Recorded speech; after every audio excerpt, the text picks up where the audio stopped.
you've become kind of a newsy item here with the Nico stuff. So yeah. Did you expect that? It was funny because I'm not a news breaker. I don't care. Like, I mean, I like getting information for wagering purposes. And one of the people that I trust on Monday was like, hey, I'm hearing Nico has a concussion. I'd be really surprised if he played. So, and like knowing Coach Donnan, like I have for a long time, it was just like me talking to a friend, and Dane's there, and we're just talking. I'm like, they're asking me about the game, and I'm like, yeah, I'm hearing that Nico's got a concussion, and there's a good chance he's not going to play. And that kind of had dinner, talking to my wife. I'll hop back online, and like when you see like the 99 plus, I think it only goes 20 plus right now on Twitter. I was like, what? And like texts are like blowing me up. I'm like, what the hell's going on? And then I see, I'm like, oh boy, here we go. And I'm like, this is exactly why I don't break news. It would be like, but back in the day, it would be like, I'd either like, if someone told me that, I'd be like, hey, Pete Thamel, go for it. Bruce Feldman, now go for it. And just let them do a little digging. And I was just like talking games. So yeah, we'll see what happens. Look, and I even said, like, I hope he plays. I mean, I don't want to see anybody get hurt. And I think anytime you've got a big matchup like this, you don't want to see either team really be shorthanded with anything. But I mean, it's a big storyline for this game. And look, I was the first to say, like, hey, if he's out there on Saturday night twixt the hedges and he's taking that first snap of the game, I'll be the first one to say, awesome. I'm happy he's playing, and I'm very glad that my guy was wrong, because I don't want to see anybody get hurt. So speaking of the game. Yeah, whether he does play or not, like, we're going to assume he plays, Bear, and he goes to Georgia. Georgia's struggling. The sky is falling. I learned so much about storylines and week to week with you. Like, I just remember when I started, I'm like, wait a minute, like, what are we talking, Bear? Why are you telling me that Michigan has a chance to beat Ohio State? Like, they're 3-9. Like, there is no chance. There's no way they can win. And then I started to learn about rivalries and home versus away, and you started to teach me that stuff, young in my career. So I think everybody looks at Georgia last week against Ole Miss. Oh my gosh, the sky is falling. Shoot, like, we might as well bury Georgia. They got no shot. And that was kind of, we talked about this before the Texas game, about how you guys know, you covered the sport, you've been around, you played it, like, it's emotions. College, you don't know what you're not going to get the same thing from college kids week in and week out. And it was a Georgia team that nearly lost to Kentucky. They did wind up losing after that terrible first half at Alabama, and you knew going into the Texas game they were going to play their best game, and they did.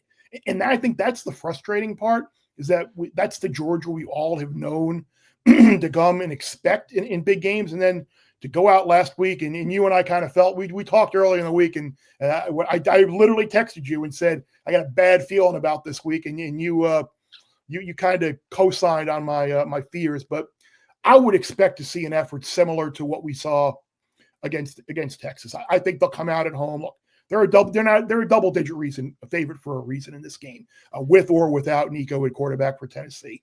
Like, I don't think Tennessee offensively can do the same things that Ole Miss did to kind of expose some of their shortcomings on defense.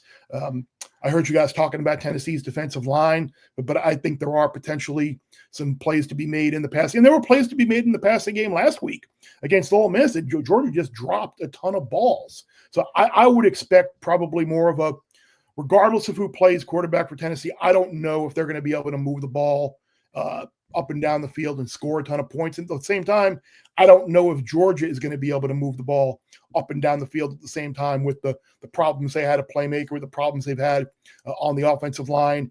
And I would expect maybe Kirby and Mike Bobo to be a little bit more conservative maybe at the start with how many interceptions Carson's thrown in recent games, because as I've been told by people who have coached and played the game, bad loses more than good wins. And I would think that they'd be looking to avoid the bad and avoid the turnovers and give Tennessee short field. So I actually did bet under in this game. Under 48.5 was the bet that I liked the most in this game, just because I think both teams getting to 20 might seem like a little bit of a stretch here. So what are the data points that you are your go-tos? Like, is it a combo? Is it, you mentioned in our podcast about strength of record and coming up with that. Is it like, what are your 4 or 5 or whatever that you're like, okay, I'm looking at this and first, and now I got a good feel for the matchup? Yeah, I'm usually like, in terms of handicapping a game, I will always look statistically first for I'll be looking at it like offensive EPA, defensive EPA to see if is a matchup in there that potentially could be exploited. Injuries, obviously, are always something I look at. Spot on the schedule, whether a team is coming off an idle week, whether a team has an idle week next week, who's their opponent next week? Is it maybe a look ahead?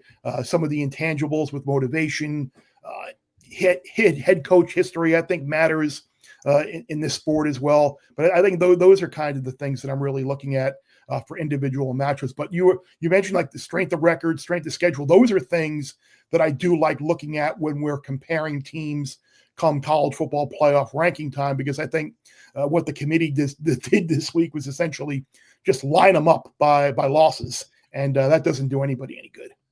Yeah, and that's something that we can definitely get into. But it's interesting because the thing about watching or games and game planning for games, and one of the things that we always did as players that gives insight just to people at home, like we always watched people with similar systems that we go against, because not all systems are created equally. Not all defenses are the same, especially with so many versions of hybrid or 3 down or 4 down. And, so we would always watch games specific to our system that fits, that's playing a certain type of quarterback. And I think when you look at running quarterbacks versus teams is a big indicator. Do you have that dude at QB? Can you rush that dude at QB? So I think there's a lot that goes into those things that make it fun.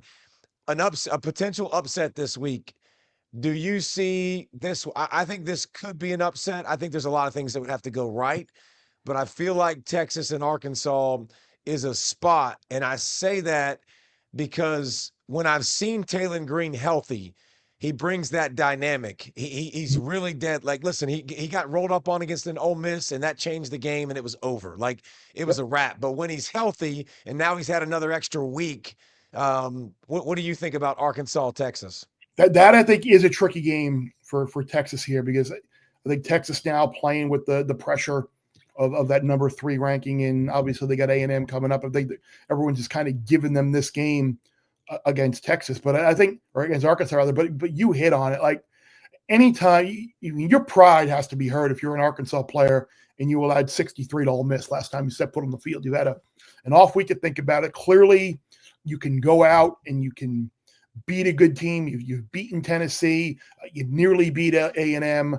So like it's clear you can step up and win a game like this. And emotion, I think, is a big part of this. Yeah, on my podcast earlier today with Sammy P, who's one of my co-hosts there, he actually made a pretty good case for Arkansas as well. Quarterback, running back, both going to be playing.